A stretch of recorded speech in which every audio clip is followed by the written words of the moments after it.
Guys అందరూ ఎలాగున్నారు? అందరూ ఎంతగానో వెయిట్ చేస్తున్న శ్రీ వెంకటేశ్వర వెటర్నరీ యూనివర్సిటీ తరపు నుంచి మనకి ఫస్ట్ ఫేజ్ కౌన్సిలింగ్ సంబంధించి సీట్ అలాట్మెంట్ ఆర్డర్ అయితే మనకి రిలీజ్ చేశారండి.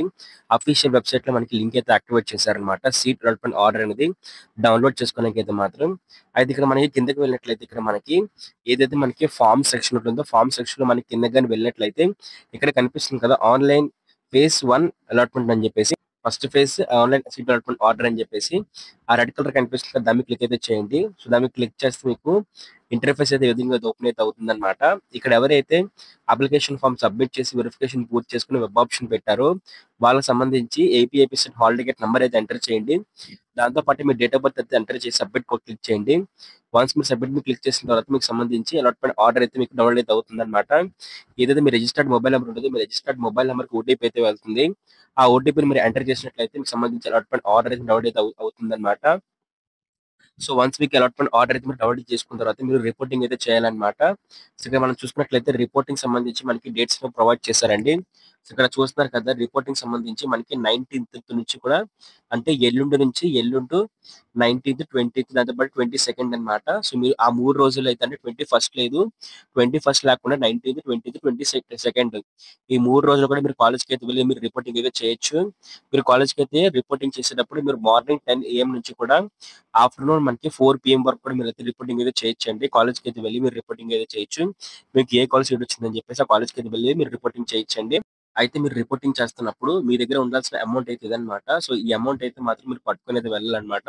సో ఈ అమౌంట్ అయితే వాళ్ళైతే అడుగుతారనమాట. రిజిస్టర్ అంటే మీకు సెల్ఫ్ రిపోర్టింగ్ చేసుకున్నప్పుడు మీరు హాస్టల్ ఫెసిలిటీ కావాలనుకున్నట్లయితే హాస్టల్ ఫెసిలిటీస్, దీంతో పాటు ఇతర ఫెసిలిటీస్ మొత్తం కూడా అక్కడైతే మీరు ప్రొవైడ్ చేస్తారు కాబట్టి సో ముందుగానే కొంత అమౌంట్ అయితే పే చేసుకుంటారనమాట. కొంత అమౌంట్ అయితే పట్టుకొని అయితే వెళ్ళండి.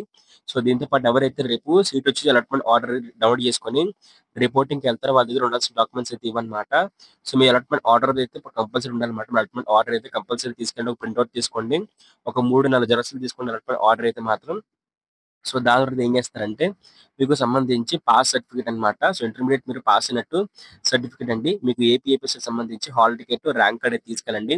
మీ 10th క్లాస్ మార్క్స్ ఏమో అనమాట. దాని తర్వాత మీకు సంబంధించి క్యాస్ట్ సర్టిఫికేట్ మీరు తీసుకెళ్ళాలి.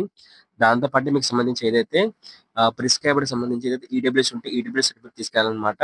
సో దీంతో పాటు మీకు 6th క్లాస్ నుంచి కూడా మీరు ఇంటర్మీడియట్ చదువుకున్న స్టడీ సర్టిఫికేట్ తీసుకెళ్ళాలి. ఒరిజినల్ పట్టుకెళ్ళండి. ఒరిజినల్ 2 sets ఆఫ్ జెరాక్స్ పట్టుకెళ్ళి వెళ్ళండి. దాంతో పాటు రిజినల్ సర్టిఫికేట్ అనమాట. సో ఎవరైనా సరే ఏపీలోని 4 years కన్స్యూమర్ చదవకపోయినట్లయితే మీకు సంబంధించి రిజినల్ సర్టిఫికేట్ తీసుకెళ్ళాలండి. దాంతో పాటు మీ టీసీ అనమాట, ఇంటర్మీడియట్ టీసీ తీసుకెళ్ళాలి. దాంతో పాటు మీరు కానీ ఫార్మర్ కోటాకి అయితే అప్లై చేసినట్లయితే దానికి సంబంధించి ఫామ్ 1 అడంగల్ 1B, దాంతో పాటు పట్టాదారు పాస్బుక్ ఫామ్ 1 ఫామ్ 2 తీసుకెళ్ళాలన్నమాట. ఒరిజినల్ తీసుకెళ్ళాలండి సెల్ఫ్ రిపోర్టింగ్ అప్పుడు కూడా. సో దీంతో పాటు మీరు కానీ స్పెషల్ కేటగిరీ అన్నట్లయితే స్పెషల్ కేటగిరీ సంబంధించి కొన్ని క్యాప్ కానీ ఎన్సెస్ ఉన్నట్లయితే దానికి సంబంధించి సర్టిఫికేట్ తీసుకురండి. పీడబ్ల్యూ అయితే పీడబ్ల్యూ అనమాట. సో ఇవి తీసుకుని వెళ్ళాలన్నమాట. దీంతో పాటు కొన్ని పాస్పోర్ట్ సైజ్ ఫోటోలు 2 sets ఆఫ్ జెరాక్స్ తీసుకెళ్ళండి సరిపోతుంది. సో హాయ్ ఫ్రెండ్స్, మనకి ఏపీ సైడ్ సంబంధించి బైపీసీ కౌన్సిలింగ్ లో బి ఫార్మసీ ఫార్మాటీ కౌన్సిలింగ్ స్టార్ట్ అయిపోయిందండి. సో అందులో వచ్చేసరికి అందులో చేయాల్సిన విషయం ఏంటంటే ఒక మంచి కాలేజ్ అయితే మనం పిక్ చేసుకోవాలన్నమాట. సో అలాంటి ఒక బెస్ట్ కాలేజ్ మనకి శాస్త్ర గ్రూప్ ఆఫ్ కాలేజెస్ అన్నమాట. Sastra college of pharmaceutical sciences for women, SPSW. ఇది ఓన్లీ ఉమెన్స్ కి అయితే #1 college. Sastra college of pharmaceutical education and research, SCON, ఇంకా ఎస్పీఆర్సి అన్నమాట.